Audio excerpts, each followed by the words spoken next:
Ohayomina, c'est Sako. Aujourd'hui, on se retrouve pour une nouvelle vidéo sur les top 10 des fights de Naruto. On part dans le top 10 juste après l'intro. Let's go.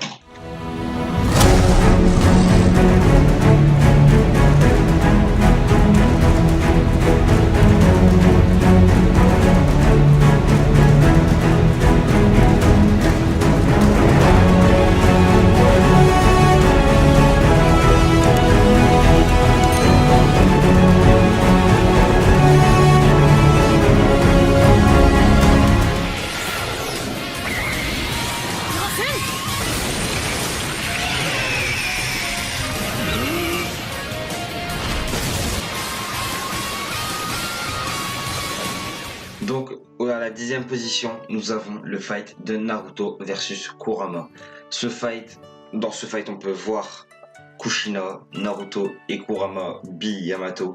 C'est durant le début de la 4ème grande guerre ninja où on voit que Naruto veut essayer de dompter le pouvoir de Kurama et va essayer donc d'aller prendre son chakra pour ensuite avoir le manteau et tout. On peut aussi le voir dedans, Kushina qui nous rappelle aussi du coup son flashback. C'est un fight très nostalgique, on va dire, très nostalgique et aussi puissant.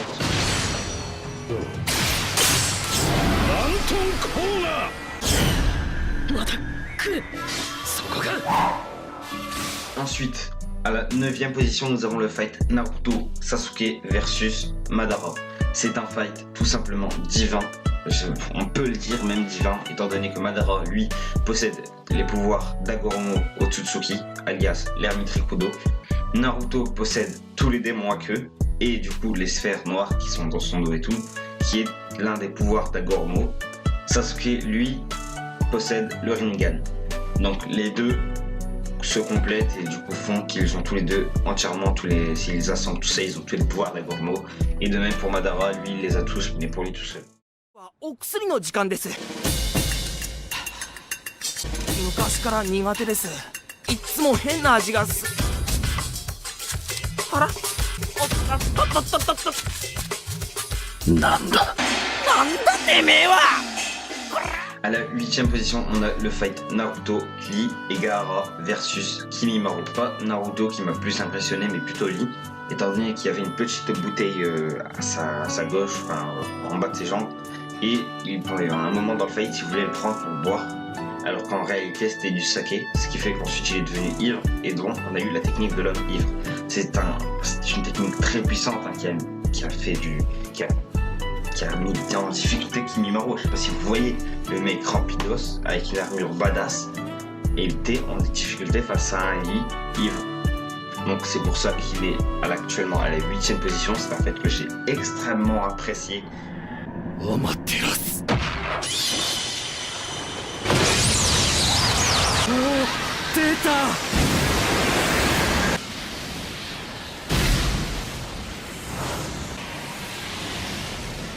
Ensuite, à la 7e position, on a un autre fight tout aussi badass et épique.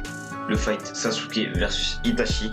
Itachi qui donne rendez-vous à Sasuke dans l'antre des Uchiwa pour s'affronter et tout. On voit un défilement de Katon, de Sasuke et aussi de la part d'Itachi. Dans ce fight aussi, on peut voir le Susanoo d'Itachi avec les deux armes légendaires, d'ailleurs j'ai oublié le prénom de ces armes là. Et il est à la 7e position, c'est aussi parce que c'est un fight que je vais nommer de nostalgique, parce qu'on peut voir et du coup savoir qu'Itachi en réalité n'est pas méchant. Il a fait tout ça, il a intégré l'Akatsuki et tout, et a tué tout son clan juste pour éviter une guerre civile à l'intérieur de Konoha, et éviter une guerre tout simplement dans le monde des ninjas. Donc c'est pour ça que j'ai mis ce fight à cette position là, parce que je pensais qu'il pouvait pas être plus haut ni plus bas. Du coup c'est pour ça qu'actuellement il est à la 7e position.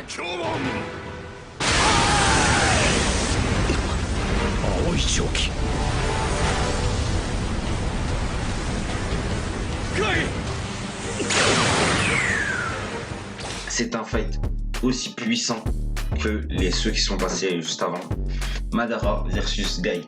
D'ailleurs, je préfère vous le dire maintenant, vous allez beaucoup voir Madara parce que c'est, en termes de badassitude, c'est lui qui nous a offert le plus de gros fights, on va dire. Du coup, Madara versus Guy, c'est un fight, mais un fight divin. On voit Guy qui se lève tel un ninja Hokage, ce que vous voulez, qui active la 8e porte pour défoncer Madara. C'était un fight très puissant.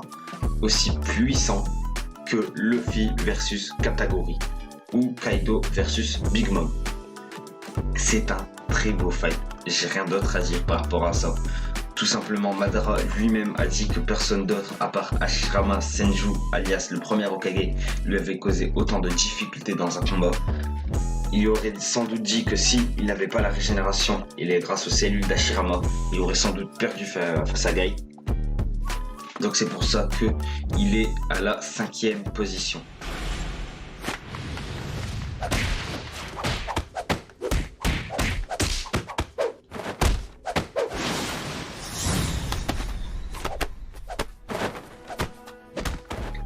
Ensuite, 5e position, nous avons le combat Kakashi-Obito qui lui aussi sera qualifié de combat nostalgique, étant donné que c'est pas, à mon sens, c'est un combat stylé où on voit le fight de Kakashi et Obito quand ils étaient jeunes, simultanément avec le fight de maintenant durant la guerre.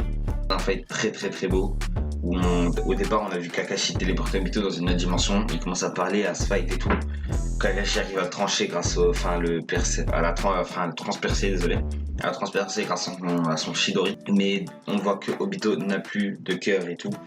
Mais à la fin, on voit très clairement qu'Obito meurt et du coup essaie d'absorber le Jubi, le démon à 10 queues, pour devenir son hôte et devenir un Jinchuriki.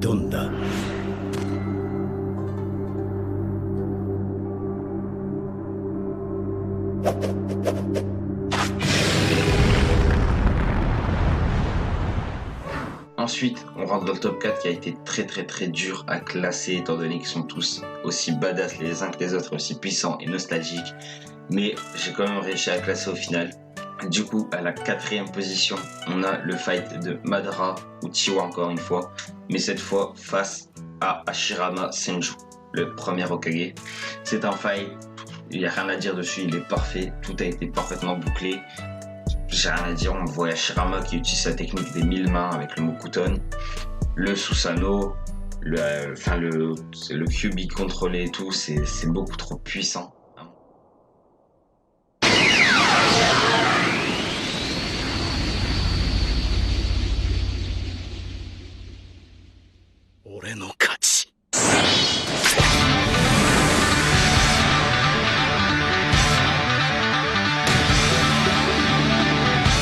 Ensuite, dans le top 3, on a le fight Minato versus Toby. Il arrive à Konoha, invoque Kyuubi et ensuite affronte Minato. Minato a très clairement compris que c'était quelqu'un de dangereux, mais un moment très badass, c'est quand il lance son kunai à travers sa tête après qu'il a compris le système de dématérialisation d'Obito. On voit qu'il lance son shuriken comme ça à travers sa tête.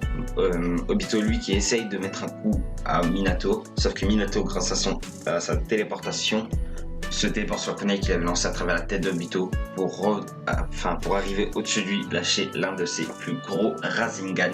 C'était très puissant et badass.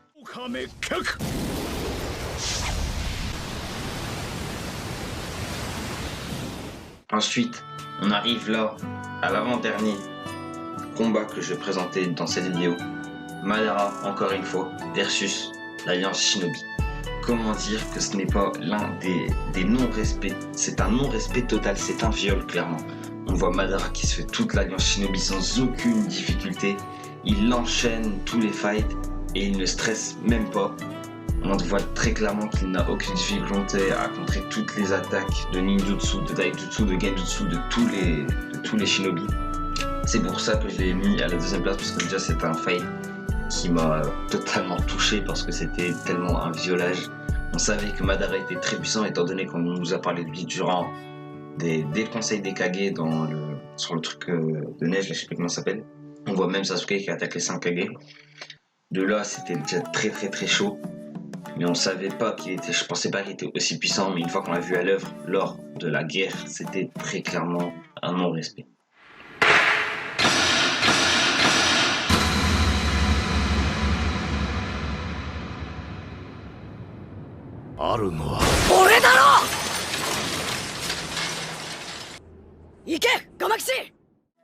À la première place, vous savez tous que Naruto a affronté quelqu'un de très puissant durant Naruto Shippuden. D'ailleurs, je pense que c'est son meilleur fight. Pour certains, c'est là où Naruto Shippuden aurait dû s'arrêter. Naruto versus Pain. C'est tout simplement puissant et divin et respectable. On voit deux hommes qui ont une vision totalement différente de la paix pour eux, qui essayent de la défendre. D'un côté, Naruto qui veut préserver son village et le monde des ninjas, et d'autre, Pain qui lui veut tout détruire pour tout reconstruire et partir sur de bonnes bases. On voit Naruto qui arrive tel je sais pas moi, tel ce que vous voulez, qui arrive par en l'air avec 5 crapauds du mont Myoboku, un des Pain, le Pain en robot bizarre, qui attaque Tsunade. Il l'anéantit d'un seul Rasengan. Et ensuite, on voit du coup un enchaînement de puissance. On voit même Naruto qui se fait posséder par Kobe. Je pense qu'il a fait 8 queues à ce moment-là, ou 7, je sais plus trop. C'était clairement puissant. On a pu voir Minato à l'œuvre. C'était tout simplement divin. Donc c'est pour ça qu'il est à la première position. C'est la fin de la vidéo malheureusement. J'espère que vous avez kiffé. Si vous avez kiffé, n'hésitez pas à vous abonner, à activer la cloche des notifications et surtout à lâcher un gros pouce bleu pour savoir si vous avez kiffé. Si je continuerai des top 10 sur les fights, par exemple sur le top 10 des fights de One Piece, top 10 des fights de Fairy Tail, top 10 des fights de My Hero, des trucs comme ça. Donc sur ce, si vous avez kiffé, vous savez ce qu'on va faire. Je l'ai dit juste avant. Sur ce, Jana.